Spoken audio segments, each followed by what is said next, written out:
भारत आणि पाकिस्तान यांच्यात सुरू असलेल्या तणावावर शस्त्रविरामाचा तोडगा काढल्याचा दावा अमेरिकेचे राष्ट्राध्यक्ष डोनाल्ड ट्रम्प यांनी केला होता।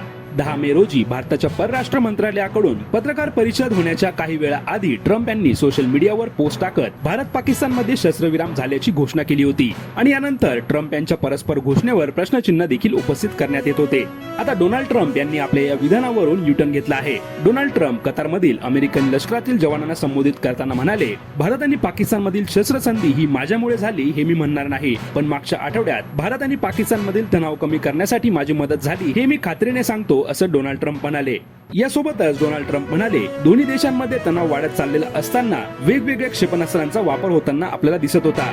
आम्ही दोन्ही देशांची व्यापाराबद्दल बोललो आणि युद्धाऐवजी आपण व्यापार करूया असं दोघांना सांगितलं आणि हा प्रस्ताव भारत आणि पाकिस्तान या दोघांनाही आवडला आणि त्यानंतर ते दोघेही आनंदी असून त्यांनी हा मार्ग निवडला, असं विधान डोनाल्ड ट्रम्प यांनी केलं आहे।